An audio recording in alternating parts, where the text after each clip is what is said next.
Imagine waking up tomorrow, checking your bank account, and there it is, all the money in the world. Every dollar, every euro, every single penny on earth now belongs to you. Sounds like a dream, right? But give it about 5 minutes, and you'll realize you may have just destroyed the global economy in your own life. There's a $40 trillion of physical money in circulation worldwide. That includes cash, coins, and what people have sitting in their checking accounts. Now, let's say, poof, it's all magically transferred to you.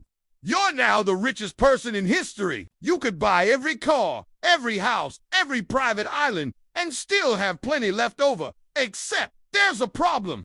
If you own all the money, that means nobody else has any. No one has a paycheck. No one has savings, not even a few dollars in their wallet. That means starting today, no one can buy anything from anyone. Congratulations! You've just ended capitalism. Oops. At first, you'd probably rush out to spend some of your endless wealth. Maybe you want to buy a private jet or a solid gold bathtub. But here's the catch. When you walk into a store, the cashier literally can't give you the product. Even if you slap a $1 trillion bill on the counter, they won't accept it because that money is now worthless to them. It's like you trying to pay someone with a pile of Monopoly money. Sure, it looks impressive, but they can't use it. Money only has value because people agree it has value. If you're the only person who has any, there's no system left to keep it valuable. Overnight, your trillions would become just fancy pieces of paper. The world would revert to a barter system. People trading goods and services directly. Your gold bathtub dream. Forget it. The store clerk doesn't care about your stack of cash, but they might trade you a pack of gum. If you happen to own a cow they need, within hours, chaos would erupt. Imagine millions of people suddenly unable to buy food, gas, or medicine. Grocery stores would empty in minutes. Delivery trucks would stop moving because drivers aren't getting paid. Hospitals would be unable to order supplies. Governments would grind to a halt. All because you have a bank account bigger than the planet. And here's where it gets really bad for you. People would realize very quickly that you caused this mess. You'd become the most hated human alive. Entire nations would hunt you down, not for your money, but to force you to fix the disaster. Remember, you don't actually have superpowers. You're just a person sitting on a giant pile of now useless paper. In fact, your life might be in serious danger as angry mobs and governments start pointing fingers at you. Even if you try to be generous and give the money back, it wouldn't work.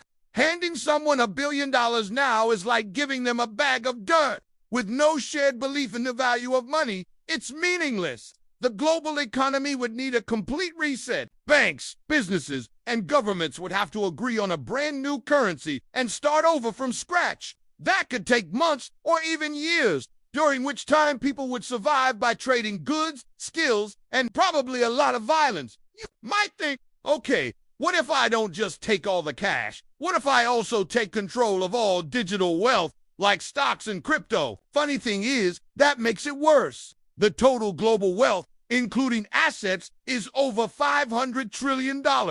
If you somehow owned all of that, you'd technically own every company, every house, every piece of land. But there's a twist. If you own everything, there's no one left to sell anything to.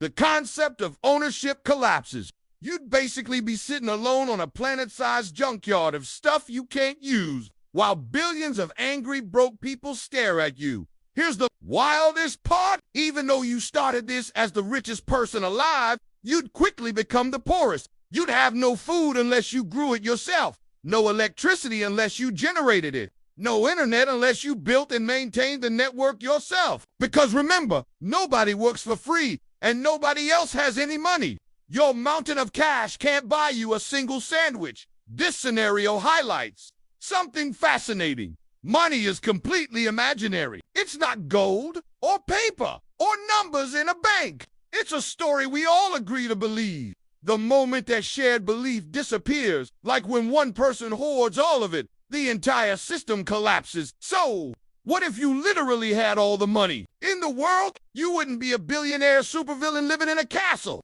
You'd be a lonely, hungry human sitting in a ruined world, surrounded by worthless paper. The true wealth of society isn't cash, it's people working together and trusting each other. Without that, even $1 trillion can't buy happiness or lunch.